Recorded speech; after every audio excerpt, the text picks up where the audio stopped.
পারবো না, আমাদের সাথে একসাথে 9টা সাড়ে 9টা পর্যন্ত আনন্দ ফুর্তি করলো ছেলে নিয়ে। 9টার পরে আমাকে বললো মা ছেলেকে দুধ খাইয়ে দেন। আমি দুধ খাইতে গেলাম, আমার মেজো বোর কাছে দুধ খাইলো, খাওয়া দাওয়া করে বললো দেন মা লিয়ে ঘুম দিকে। আমি বললো যে ঘুম তো আমার কাছে যাই, তো বললো ঘুম গেল দুধ চুষে, তো আমি দিয়েছে ঘুম দিকে, তা বলে ঘুম দিতে চলে গেল। আমরা খাওয়া দাওয়া করে শুতে আসলাম। এবার আমার ছেলে বাহিরে মানে দোকানে কাজ করে, দোকান থেকে এসে আমার ছেলেকে বলেছে খাওয়া দাওয়া করলে, তাহলে আছে তো হ্যাঁ খাওয়া দাওয়া করেছি বলে এবার ও পেশাব ভিতরে বেরিয়ে গেছে। পেশাব ফিরে এসে বলছে যে বিষ খানো বলে শিশিটা ফেলে দিয়েছে। কে বললো বিষ খেলা? আমার বোমা। বাড়িতে কোনো ঝামেলা হয়েছে? না, বাড়িতে আমার কোনো ঝামেলা নেই। তারপরে কি করলেন? আমার ছেলে আমাকে ডেকে বলছে যে মা দেখেন কি করলো না যারা, তারপরে কাঁদছে। তো অমনি দুই ছেলেতে মোটরসাইকেল নিয়ে চলে গেল। সাইডকার বাড়িতে আমি যে বললো যে আমাদের নাজিরা বিষ খাইলো, তা বললো যে ওদের মোবাইল নিয়ে ওর বোনকে আমি ফোন করলো। আমি আমাদের ওর মাদের নাম্বার জানি না, ওর মাদের বোনের নাম্বার জানি। বোনকে ফোন করে বোনকে বললো যে তোমার মাদেরকে বলো। কিন্তু মেয়ের পরিবারের যেটা অভিযোগ, যেটা আপনারা নাকি মেরে ফেলেছেন, অভিযোগ আমরা ওসব একবারে নির্দোষী, আমরা ওসবে নাই। আমরা যে ভয়ে তা না, কোনো ব্যাপার নাই ওসব লিয়া। তোমরা ডেড বডিটাও চেক করতে পারো, আমাদের কোনো হয় না, আমাদের ওসব কিছু নেই। আমার বাড়িতে ঝামেলা, হ্যাঁ বিষ ঝামেলা কোনো হয়নি, কিছু ঝামেলা নেই। কি কারণে মৃত্যু বলে মনে করছেন? আল্লাহ পাকই জানে, ও আর ওই জানে, আমি বলতে পারবো না। কি নাম আপনার? আমার নাম সাগরা বিবি।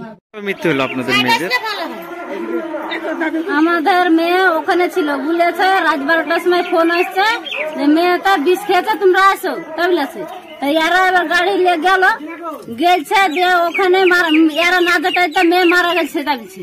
এদেরকে লাশ দেখায়নি, এদেরকে বলেছে বাড়ি যাও তোমরা, সকালে যা হবে তা হবে। এরা ঘুরে বাড়ি আসে কাঁদছে, পাড়ার দেশের লোক জুটলো, দিয়াগার থানায় গেছে।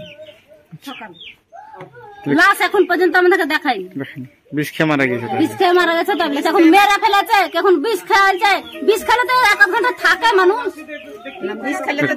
কোথায় বিয়ে হয়েছিল? বাইপুর ঢাপাড়া। কতদিন আগে বিয়ে হয়েছিল? 3 বছর। 3 বছর বিয়ে হয়েছে। 3 বছর থেকে জ্বালা যন্ত্রণা। সংসার অশান্তি হতো? হ্যাঁ, অশান্তি। কি নিয়ে অশান্তি হতো? সবকিছু নিয়ে হয়তো। কি নিয়ে তাও মোটামুটি? শাশুড়িতে যদি একটা জামাই আনতো, শাশুড়িতে 8 দিন ধরে খাইতো না, আর বেটার সাথে কথা বলতো না, আর বোন লেগে জামা নেই। এইসব মেলা কিছু হয়তো, সব কথা তো আর আমাদেরকে বলতো না। ভিটিতে 3 বছরের মধ্যে প্রায় ঝামেলা হতো। একটা জামা ছায়া এখন কিনে দেয় না, এখানকার সব জিনিস দেয় আর মারা। আচ্ছা, বিয়েটা কি সামাজিক ভাবে হয়েছিল নাকি? সামাজিক ভাবে হয়েছিল। একবার লিয়ে এসেছিল, মানুষটাকে মিটিং করে লিয়ে এসেছিল ভাত খেতে দিব না বলে। মেয়েটা শুনলো না যে কবার বিয়ে দিবা, আবার যায়, তাই বলে গেছি যে এরকম ঝামেলা। ছেলে মেয়ে কেউ আছে? একটা ছেলে আছে। বয়স কত? 1 বছর 2 মাস। 1 বছর 2 মাস। যে আপনারা শুনলেন বিষ খেয়েছে? হ্যাঁ, বিষ। যে মারা যাওয়ার কথা কখন শুনলেন? মারা যাওয়ার কথা ওরা গেল তারপরে 1 ঘন্টা পর। ওরা যে দেখতে পাইনি, মরে গেছে বলছে, তো আমাদেরকে খবর দিয়েছে। কি মনে করছেন, বিষ খেয়ে মারা গেছে নাকি? বিষ খেয়ে মরে গেছে, আমরা ধরছি ওরা মেরে ফেলেছে। নাহলে বিষ যদি খায় একবার মরে যাবে। কি নাম ওনার, ওই ইয়ের নাম? আসাদুল। জামাইয়ের নাম আসাদুল। আসাদুল। আর আপনাদের মেয়ের নাম যিনি মারা গিয়েছেন? নাজিরা সুলতান। আচ্ছা, কত বয়স হবে নাজিরার? 22 বছর হবে। 22 বছর। ওনার বাবার নাম কি নাজিরার? আসানুদ্দিন। আর মায়ের নাম? ওসনা বিবি। আপনার নাম কি? আমার নাম মমতা বিবি।